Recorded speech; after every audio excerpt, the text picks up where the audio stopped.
Back once again, another episode, Everything Combat, because of course, ladies and gentlemen, life is a fight.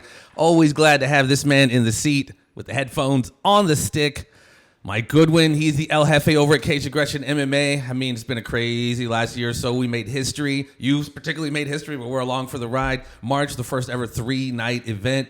Followed up another 2-night event in May. Took the summer off. And here we are back one more again for the final event of the year, Cage Aggression 23 No Limits. And there's a lot going on with that No Limits, October 15th and 16th. If you can make it to the quad, come down to the River Center, check us out. Otherwise, we will be live and direct from the River Center, live on pay-per-view, cageaggression.tv. El Jefe, Mike Goodwin in the building. What's up, brother? What's going on, man? Thanks for having me back. Absolutely, absolutely. So, I mean, we had to knock one out before the year ended and super stoked about it. Me personally, I would have loved to have stayed busy all summer, but, everyone had to... divide their time, family time, etc. But we are back for the final event, October 15th and 16th. What are your thoughts on it, man? Closing out the year with a banger. Yeah. No limits. What's all that about? Man, it feels like it's been a long time since we've been here, but not really. You know what I mean? So it feels good to be back. No, I mean, after that crazy run, we ended up doing, a total of 11 nights of fights in 8 months. I did the numbers, on a post after it was over, and it was hundreds of fighters from all over the country and all these different gyms, and it was just epic, man. At the same time, doing a run like that, I think a lot of people that know me know when I do something, I go all in, and, trying to pull off that many nights of fights and do it right in a short amount of time, it really took a lot away from the kids. Even when I'm trying to be a dad, they know that my mind is full and it's busy. So it was important to disconnect for a little bit this summer. Absolutely. and give them that attention that they needed.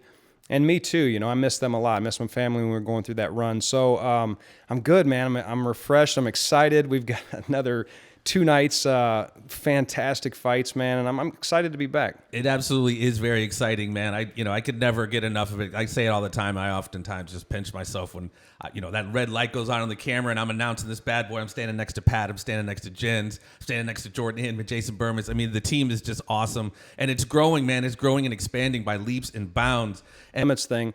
This is going to be, gosh, what did we say? We did 4 2-night events and a 3-night event with restrictions. Everything from masks to one event, no food and beverage, to extremely limited capacity, and just a lot of crazy things going on. And this is going to be our first event back, full capacity, no restrictions.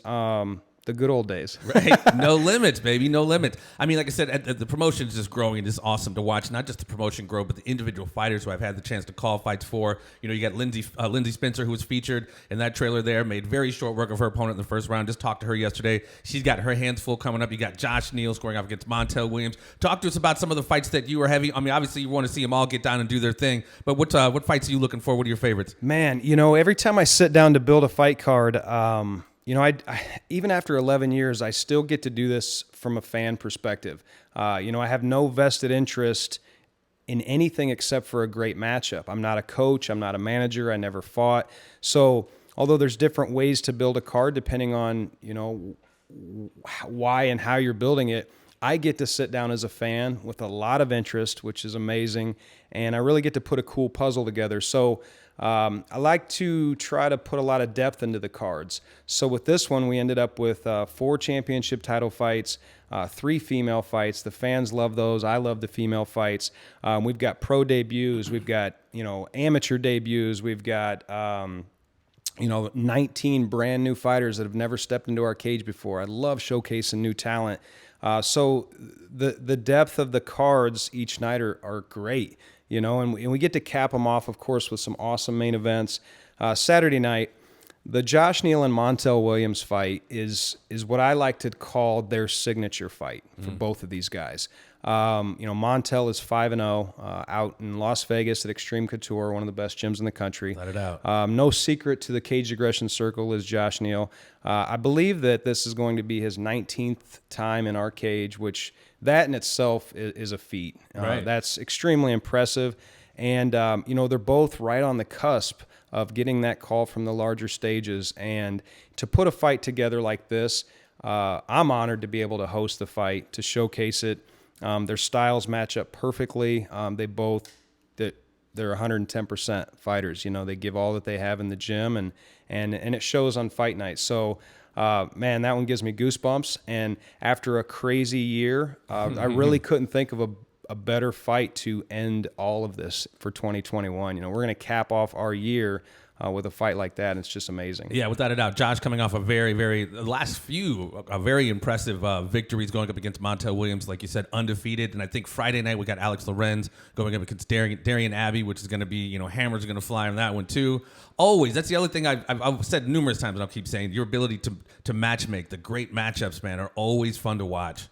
So keep it up, my friend. No, I appreciate that. It's bittersweet because, you know, we've been growing so much. We get so much interest to be a part of the event. And I wish I could showcase everybody that wants to be a part of it. I'm really humbled by that. But what it allows me to do with so many names is it allows me to really put good fights together. And I say this every show. I don't like disappointing people. I don't like telling people I'm sorry we don't have room. But it's never anything personal. It has to match up correctly for me. If I don't feel that either fighter can win that fight, then what's the point, you know, at the end of the day? So. And like you said, as a fan, you know, it is really all about the fans and pleasing the fans. And like I said, you do a great job at matching up. But, you know, I don't want to keep you too long, so I know you got daddy duty. But, you know, not to look too far past October. And I know this is our last fight of the year. What do you got planned for the spring? Anything we can reveal here? Man, so I'm really right on the edge of this announcement, man. I think we talked briefly on it last time, but I'm a combat sports fanatic. I love combat sports, but if I'm being brutally honest, I mean, live to everybody, I'm having a hard time on the boxing side. You know, I really am. The way that it's structured and the way that the matchups are. I mean, everything from a local level all the way to the top. It's boxing. And I mean this with all due respect. I feel like if we sprinkled a little bit of caged aggression flavor on it, that we could do some special things with it. So I really am in the works right now, behind the scenes, of putting together another 3-night event. But I want to do a 3-night event with Thursday night kickboxing event, Friday night boxing, and Saturday MMA. Now, everybody knows my heart's in MMA. But again, I feel like that with the right structure and the right matchups, that I can be a fanatic of all those sports. Without a doubt. And, you know, any type of event you put on is tough and it's challenging, no matter the level or the cost or how big or small it is. But I just really feel like I'm up for the challenge. And I have a giant network in this country now with managers and fighters all over the place. And when I've talked to a few important people in these different sports, they're like, whatever we got to do to help, make it happen. So that excitement drives my excitement. And I just want to make sure I do it right. You know, any big risk like that, naturally you're going to be nervous, especially if you're a perfectionist like us. Yes. But at the same time, like, you got to start somewhere. And we started caged aggression in a little barn, and 11 years later, here we go. What do they say? Fortune favors, all the different lines. Fortune favors the bold. You missed 100% of the shots you don't take. Yeah. Nothing ventured, nothing gained. And yeah, you're a testament to that, brother. That's why, you know, I love hanging out with you. I love working with you because, again, it's like, not to sound corny again, the parachute won't open unless you take that leap, man. So it's right. like, and that's a lot of people. Remember Rocky 1, dude. In the beginning of Rocky 1, Apollo was fighting somebody, or maybe it was some fight, and Rocky and the bartender's like, look at this bum. And Rocky really took offense to it, man. He's like, when have you ever taken a shot, man? What shot have you taken? It's easy to sit from the sidelines and run your dick licker. But look, man, getting your name and your reputation actually into the cage, into the arena, man, that's a whole another separate conversation. But anyway, you work hard, brother. You work hard, and good on you, man, for taking the time with your family this summer. You took a nice vacation. You work hard. You play hard. Something that I've always enjoyed, and you know, whether it's a concert or these fights, is the after party. We tend to let loose a little bit on the after party. The Patron starts flowing. We're trying to put a little something special, sprinkle a little something special on sort of a VIP aspect of an after party. We've talked about it kind of briefly. Nothing is solid yet, but you want to kind of speculate and throw a little bit out there on how we're trying to maybe switch up our VIP activity after the fight. Yeah, one of my favorite lines that I tell the fighter, actually anybody that's a part of what we do, is we strive to make it a great experience, especially for the fighters. Win or lose, we want you to leave here having a great experience being a part of that weekend.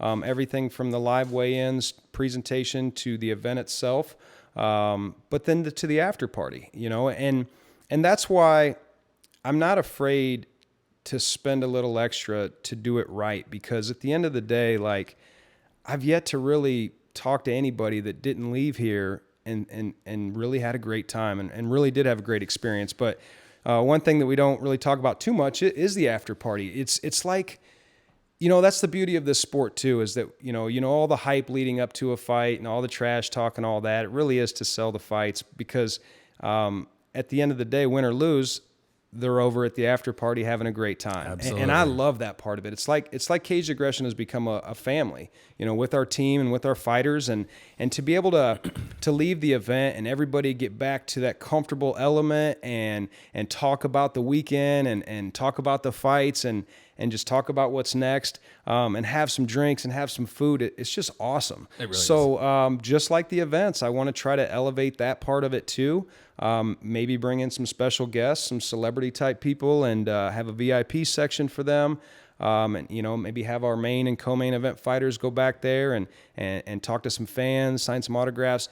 Just continue to, like I've done since literally Caged Aggression 1, try to make it better than the last one. Without a doubt. And I've always noticed, success leaves clues, man. So like your UFC, your embedded, your countdowns, or anything, even with bands or whatever, that on tour, that behind the scenes type stuff, that content that people rarely get a glimpse of. And that's another aspect that we strive to maybe put out there, is an hour or so after the fights that we stream live on pay-per-view as well. And, we have a couple cameras walking around, fly on the wall with some of these conversations. Like you said, bring in some celebrities, bring in some ex-fighters. We have a lot of relationships that we've built, not only having Pat on our team and Jen's on our team and in the fight game. I've worked in Hollywood for a while. Producer Juice has worked in Hollywood for a while. So we've been able to build some cool relationships that we think we could bring in to, like I said, kick it up a notch. And it's always fun, man. Like you said, having those conversations, whether they're star-studded or not, is just really fascinating. Like you said, talking about what's next, talking about the growth of the promotion, just a little bit of everything. And then you enter a little bit of Patron, a little couple sudsy beverages, and it makes for a really good time. For sure. So again, we are always striving to get better, man. Michael, I always appreciate you coming in, taking the time, allowing us to be on your team here, brother. So we got October 15th, October 16th, Caged Aggression 23 live from the River Center. And if you're in town, go to Tix at nitrotix.com. But if you're not in town and you want to catch us on the old interwebs, we are at cagedaggression.tv. It's been absolutely amazing, the post-fight briefing, if you will, seeing those dots expand across this flat earth, man. I'm telling you, it's really cool. I'm joking about the flat earth. It's round, ladies and gentlemen. But Michael, thank you again, my friend. See you in October, buddy. Yes, sir, man. Thanks for having me always. Absolutely. Take care, guys. Till next time.